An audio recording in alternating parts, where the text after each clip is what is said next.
U.S. Secretary of State Mike Pompeo and National Security Advisor John Bolton are now visiting the Middle East, where they hope to clarify U.S. intentions and reassure allies.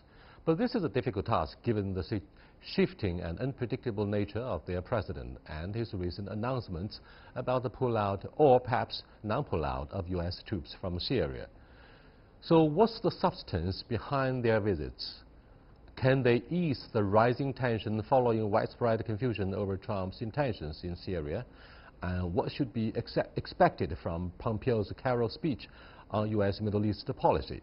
To discuss these issues and more, I'm very happy to be joined in the studio by Hua Liming, China's former ambassador to Iran, and Hafiz Zodin, senior fellow with the Center for China and Globalization. We shall also speak to Peter Ford, former UK ambassador to Syria via Skype in Manchester.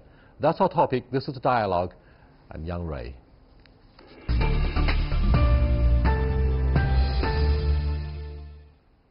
Welcome to our studio discussion here, gentlemen.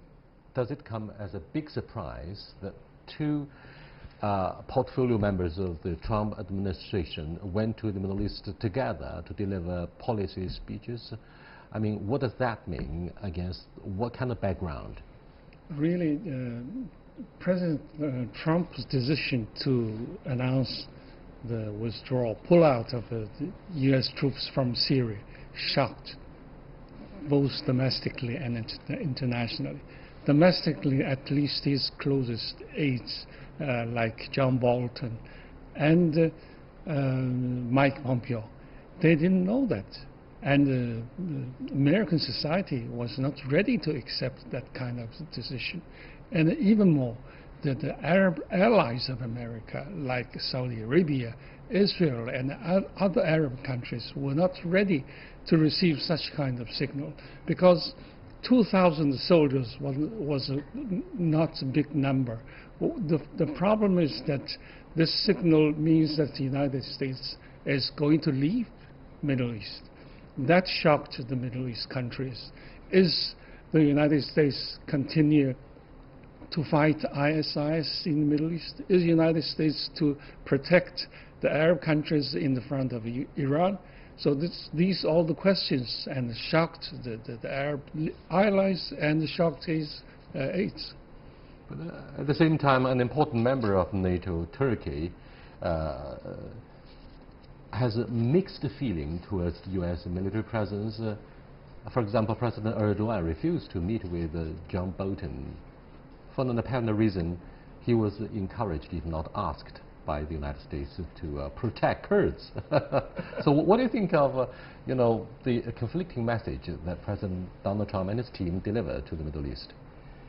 Well, I think that President Trump made this decision himself based on a conversation he had with President Erdogan. President Erdogan would like nothing more than to get the U.S. out of the way in some respects so he would be free to go after the Kurds, so he could do that which he wanted to in his own area. And I think after the phone call and after Trump's announcement, President Erdogan was probably very pleased with himself and was more than shocked when Trump reversed himself and walked back a lot of what he had said. And Trump had said very specifically, he said that the troops are leaving, and they're leaving now. He said ISIS is defeated, which is not the case. And he even said at some point that if the Iranians want to go into Syria, stay in Syria, whatever, that's fine with him. I mean, this shows the lack of knowledge of a person who doesn't have the most fundamental information about making decisions. So if you talk about foreign policy, policy involves having a plan and having a strategy. Trump has neither of those, and what he has is just chaos and a lack of information and anarchy. And he's done this on a domestic level, he's doing it on the international level. But he's very proud of his book, The Art of the Deal. Let's look at the intention of the U.S. government to build what I call a coalition of the willing, because they want to list up to 8 Arab countries as new members for what is called Middle East Strategic Alliance. Will this goal be a realistic one, given the current shocks, aftershocks, confusion and disorientation by senior politicians in the Gulf? Really, we don't know what's the Middle East policy of the Donald Trump's administration. From one side, we have seen that after 100 days into the White House, he's first visited Saudi Arabia and Israel. That give me the impression that the United States has touched very big importance to Middle East. And but at the same time, Donald Trump has been always complaining that Middle East has cost Americans so much, too much. $600 billion US has been spent for 2 wars, and 4,000 soldiers were killed during the war. So the United States is not going to take all these costs. So what's the policy? United States is going to stay in Middle East or will leave.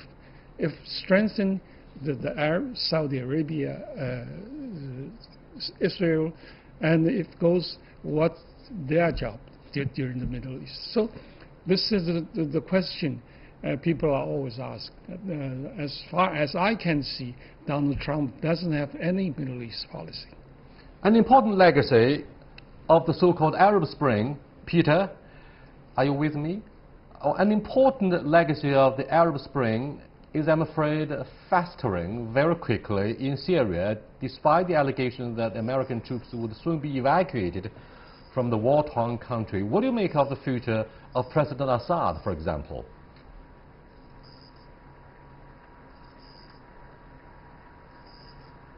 Peter, can you hear me clearly? Not very clearly, I'm afraid. Could you repeat that? What will happen to President Assad? Yes. What will happen in due time, probably before the end of the year, is the complete restoration of Syrian sovereignty under President Assad to entire Syrian territory. The Americans are just postponing the inevitable by delaying their withdrawal. The government of President Assad already controls about 65% of the territory, and that includes the most important territory economically. Whether the Americans withdraw in 6 days, 6 months, or a year from their bit of territory in the northeast really does not matter very much in the strategic sense. They will withdraw. President Trump has made this quite clear. What's going on at the moment are efforts to drag this out and somehow save the American face. But within months, they will be gone. There have been very serious disputes, Peter, between Mr. Erdogan, the Turkish president, and the White House regarding the future of Kurds. American politicians say they don't want Kurds to be slaughtered by President Erdogan. So what will happen to those fighters, the Kurdish fighters? Do you think there are any organizational links between the PKK and the Kurdish fighters who were said to be in the forefront, pushing back the influence of ISIL? Can you hear me clearly, Peter? Yes, what will happen is that in due time the Kurds will make their peace, will reconcile with Damascus, with the Syrian central government. The forces of the Syrian government will re-establish military control in a sort of buffer zone with Turkey. This will satisfy President Erdogan and ensure the security of the Kurdish people as well as the Arab people who live in this area. The problem is that the Americans don't want to, they're not ready yet to accept this reality. They have to go through the motions of pretending that Turkey can somehow enter these territories, cross 100 miles of Kurdish Peshmerga populated territory, and then deal with the remnants of ISIS on the Iraqi border, not the Turkish border. This is absurd. This is totally absurd. Everybody knows it, but the Americans are trying to save face. Before very long, it will become clear that the Kurds have done a deal with Moscow and Syria, and all will be well. Thank you so much, Peter, for being with us. Ambassador Huang, pretty soon Secretary of State Pompeo will deliver a policy speech about how to build prosperity, peace, stability, and security through partnership with the Arabs. So, do you believe he's going to win trust from Arabs who are quite divided over how to deal with Iran? For example, those in Jordan, Kuwait, actually don't regard Tehran as a formidable enemy number one. Remember 10 years before, Donald Trump's predecessor, Barack Obama, visited Cairo and made the same place, and he made a speech. And that visit was something like the visit of Pompeo to improve the relation with Arab countries, but different, two such different. At that time, 2008, U.S. image in Middle East was very low after 2 wars. So Barack Obama was in Cairo to just improve the U.S. 10 years ago, he was in Cairo to deliver the speech. But today, Pompeo is going to reassure the Arab countries United States is going to stay in Middle East. Although, in spite of all these difficulties, the United States is going to, and will stand with Arab countries to fight against Iran. This is the message that Pompeo is going to give to Arab countries. Why do you think President Trump and his team find themselves quite busy delivering one policy speech after another about reassurance, for example, Asia Reassurance Act, Arab or Middle East Reassurance Act? One after another, they are reassuring the world. Donald Trump built his fortune not on his real estate, but on his branding.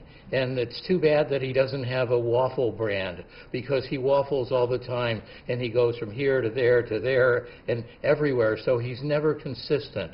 And so I believe that these two gentlemen who are in the Middle East now, very high level, I compare them to the guys, it's always guys, in a circus who clean up after the elephants, after the Elephant Act. And Trump is giving them a lot of work, unfortunately. I believe the speech will have 3 components or 3 purposes. One is to, without naming him necessarily, bash President Obama, because President Trump has done this before, and he'll do it again. He tries to undo everything, any good that President Obama did. I think he'll also try to show that his administration is going to be reliable when there's no proof based on past performance. And I think the last thing is that he's going to very much promote Saudi Arabia, and promote Saudi Arabia as a champion of human rights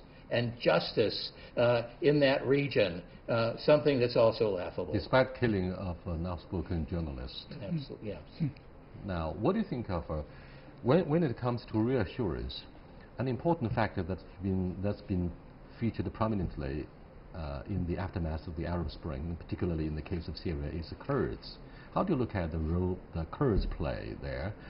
President Erdogan said it's a huge mistake to think and believe that Kurds have been fighters against ISIL.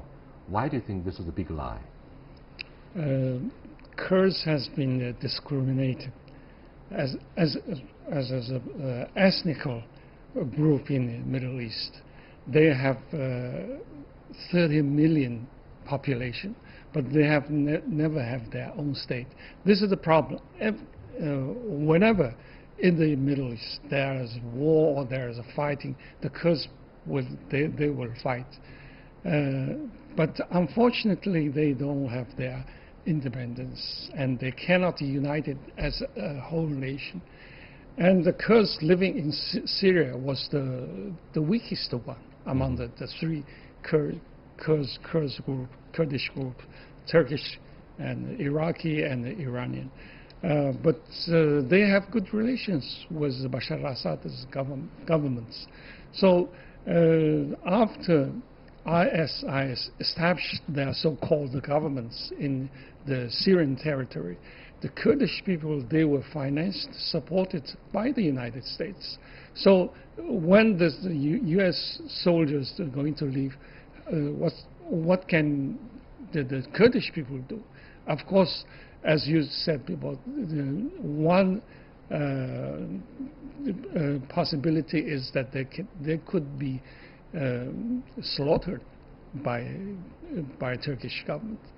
But this is one of the products of the Syrian after withdrawal of the United States. I don't think anybody, except maybe President Erdogan and people in Turkey, believe that the Kurds were not the major force on the ground in fighting in Syria. But I believe that that claim was made by President Erdogan for domestic consumption. President Erdogan now controls virtually all the media in Turkey. President Erdogan at one time was negotiating with Mr. Öcalan, the head of the Kurds, and maybe this is going to happen again if it suits Mr. Erdogan's purposes. But I think that claim was purely a domestic one. Ambassador Hua, why is it so difficult for Kurds in the Middle East to get united and establish their own homeland, the way Jews did in the wake of the Second World War? I think we may review the history after the First World War. Other Arab nations were given positions. Syria, Iraq, Jordan were made by the French and British. But what's the Kurdish? Kurdish was forgotten by it all. And Turkestan was divided to 4 countries: Iran, Iraq, Syria, and the 3 countries. So Kurds have never had a chance to establish their own states, and they have been pressed by their own host countries: Iraq, Syria, Turkey, and Iran.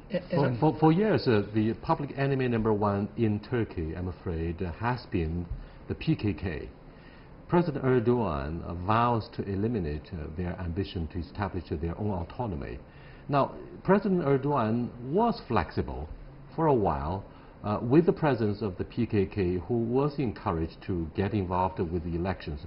But why did we have the U-turn in the decision of President Erdogan, and he decided instead to eliminate what was left of the Kurdish influence in Syria?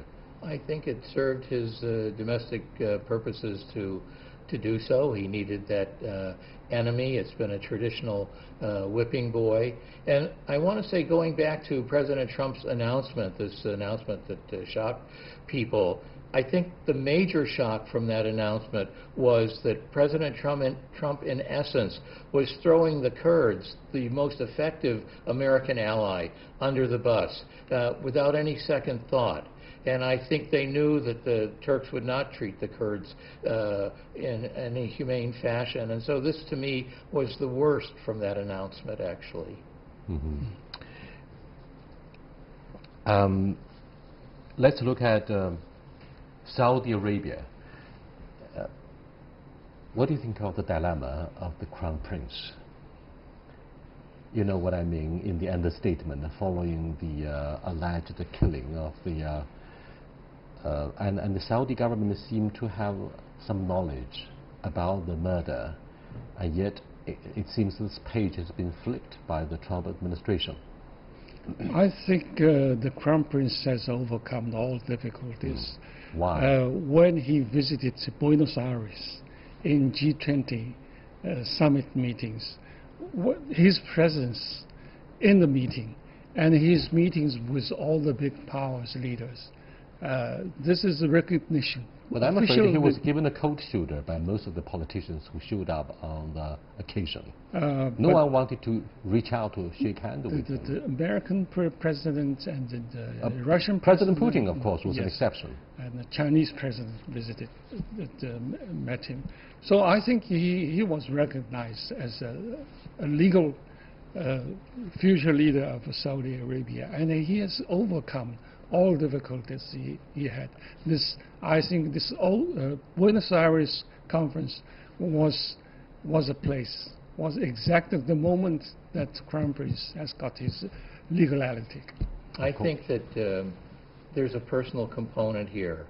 Early on, the Saudi government thought that Jared would be would provide an opportunity to be manipulated, and I think it's been the case that Jared formed an alliance with Mohammed bin Salman. They're on first name basis, and I think it's based on his advocacy for attaching the U.S. future to the Crown Prince that's put us in this situation. Now, President Trump during the campaign said that Jared is a smart guy and he'll be able to solve the Middle East problem in 2 weeks. He said 2 weeks.